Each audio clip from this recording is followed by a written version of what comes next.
Bonsoir, alors je vais faire une vidéo ce soir sur les procédures d'urgence de la Tesla 3 car c'est des choses auxquelles on ne pense pas vraiment et si ça vous arrive, alors évidemment il y a le manuel qui est disponible dans la voiture mais c'est quand même plus pratique de connaître un peu toutes les procédures d'urgence qui peuvent arriver avec la voiture, que ce soit à l'arrêt ou lors d'un accident. Donc d'abord le déverrouillage d'urgence.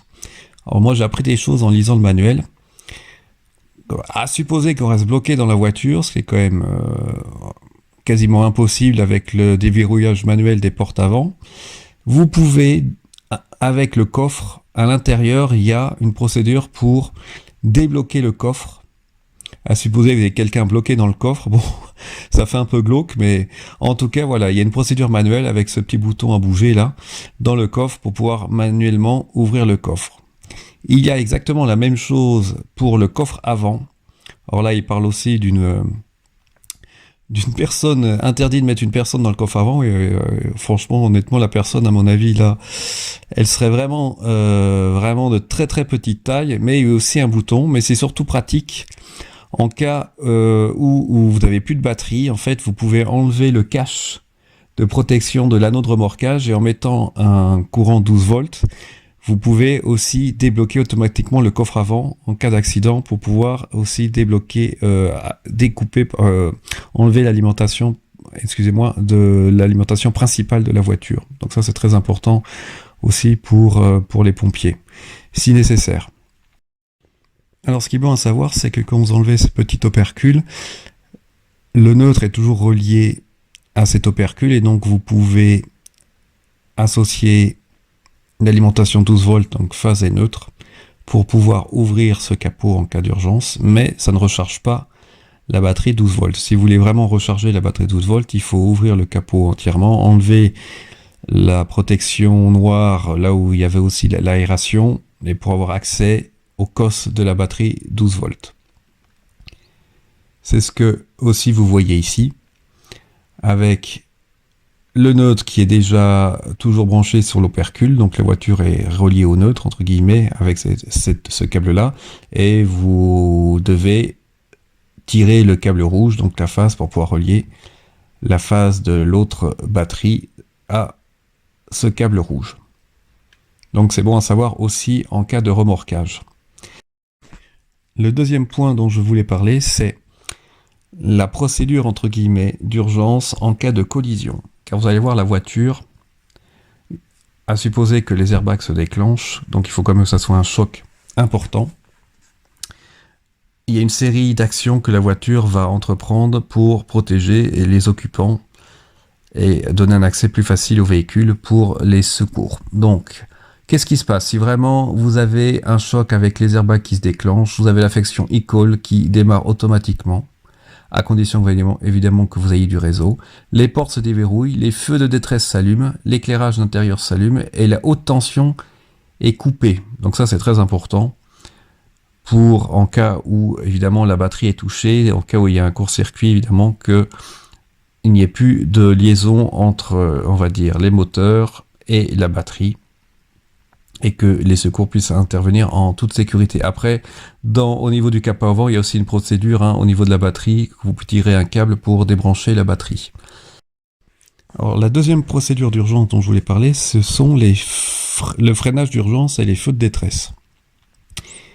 Donc il n'y a pas trop de surprise là, c'est un peu comme les autres voitures. Si vraiment vous avez un freinage d'urgence, que ce soit la voiture qui le fasse automatiquement ou que ce soit vous qui appuyez très fort sur la pédale de frein, les feux de détresse ils s'activent lorsque vous roulez à plus de 50 km/h. Bien. Autre point, c'est que si vous roulez donc à plus de 50 km/h, les feux vont donc se mettre à clignoter afin d'avertir les autres conducteurs évidemment, et si vous arrêtez complètement, donc ça avec un freinage d'urgence jusqu'à l'arrêt, les feux de détresse se mettent à clignoter. Et ils restent allumés jusqu'à ce que vous appuyez sur l'accélérateur. Donc c'est vraiment un système assez abouti, et si vous avez le mode piste, évidemment, là, ça ne marchera pas. Donc ça fera vraiment dire ce que ça veut dire. Quant au freinage d'urgence, alors il a un rayon d'action jusqu'à 160 mètres pour l'avertisseur de collision frontale, Il réduit de votre vitesse de 50 km/h quand vous conduisez au-dessus de 50 km/h. Donc vous passez de 90 à 40. Et il marche seulement entre 10 et 150 km/h. Ça, c'est bon à savoir. Donc en dessous de 10 km/h, c'est pas lui qui va intervenir. Ce qui est bon à savoir aussi, c'est qu'il va se désactiver si vous braquez le volant brutalement, si évidemment vous enfoncez ou relâchez la pédale de frein, si vous accélérez, et s'il y a peu de véhicules, moto, vélo ou piéton qui est devant la voiture. Et il est toujours activé d'office quand on démarre la Model 3. Donc c'est-à-dire que si vous voulez vraiment le désactiver, il faut aller dans les contrôles après avoir démarré la voiture. Alors il y a d'autres petites astuces. Comme je l'ai déjà dit, si vous arrêtez complètement, les feux de détresse se mettent à clignoter.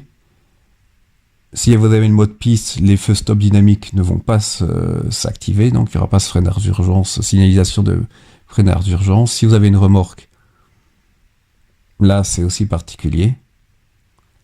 Et il y a un essuyage des disques des freins, ça c'est plus de la maintenance, pour maintenir la rectitude des freins, notamment en partant de pluie.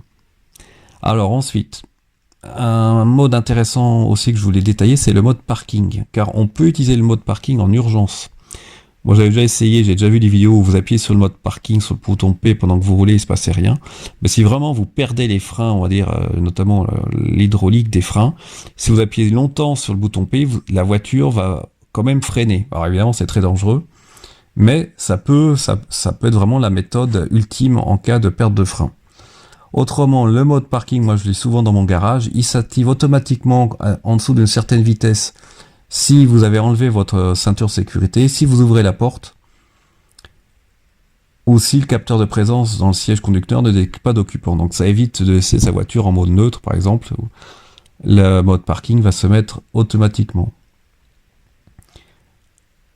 Et ce que je voulais vous préciser, c'est ce qui est marqué en bas, l'avertissement. Dans les situations d'urgence, si les freins ne fonctionnent pas correctement, maintenez le bouton parc enfoncé sur le sélecteur de vitesse pour amener le véhicule à l'arrêt.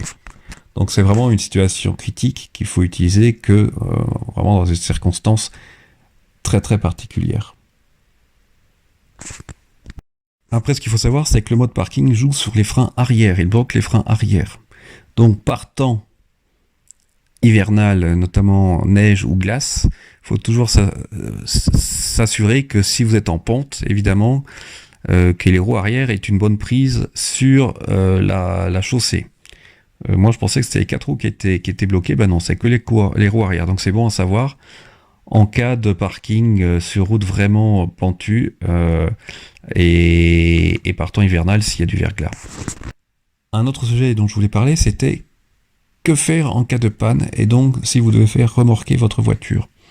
Alors ce qu'il faut savoir, c'est qu'il y a une procédure particulière avec la Tesla Model 3 qu'il faut connaître. En théorie, si vous appelez le numéro d'urgence qui est sur l'écran de la voiture, Tesla va dire au remorqueur la procédure à suivre. Alors, ce qu'il faut retenir en règle générale, c'est qu'il ne faut jamais tirer la voiture avec les roues arrière qui continuent à tourner sur la chaussée. Vous risquez d'endommager sérieusement le moteur arrière. Et de même, on ne tracte pas la Model 3 en mode neutre sur la chaussée. Donc ça veut dire que c'est quand même assez particulier pour transporter la voiture. Et dans le manuel de Tesla, vous avez donc toute une partie qui détaille comment tracter la voiture. Donc vous avez plusieurs moyens. Soit vous la mettez sur ce qu'on appelle un plateau élévateur, et dans ce cas-là, vous n'avez pas de problème. Si c'est pas le cas, il faut mettre des roulettes sous les roues arrière pour que les roues ne tournent pas pendant que vous déplacez la voiture. Et vous avez un mode transport qui va mettre un mode neutre qui permet de déplacer la voiture jusqu'à pouvoir la remorquer, c'est-à-dire relever les roues avant, mettre des roulettes sur le roue arrière, ou alors vraiment ce qui est le mieux, c'est de mettre la voiture carrément sur un plateau. Et dans ce cas, vous êtes tranquille. Alors il faut appuyer sur le mode transport jusqu'à ce qu'il s'allume en bleu, donc c'est très bien détaillé dans le manuel, et donc on peut la déplacer lentement sans dépasser la vitesse de marche à pied, donc c'est quand même très très lent pour la treuiller en mode roue libre. Sachant que généralement aussi, il faut donc ouvrir le capot avant évidemment, aller chercher l'anneau de remorquage qui est caché sous le tapis du coffre avant, ouvrir le petit clapet là où on peut mettre l'anneau, et ensuite c'est parti. Mais il faut vraiment surtout ne pas oublier de mettre ce mode remorquage pour déplacer la voiture.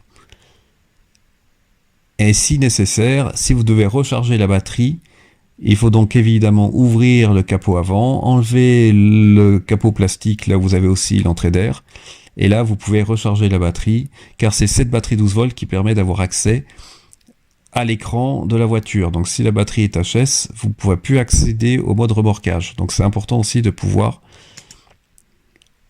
en toutes circonstances, recharger la batterie, ou en tout cas mettre du courant pour pouvoir activer ce mode remorquage. Voilà, bah écoutez, j'espère que cette vidéo vous a intéressé. Je vous souhaite un très bon week-end, une bonne soirée, et je vous dis à très bientôt. Au revoir.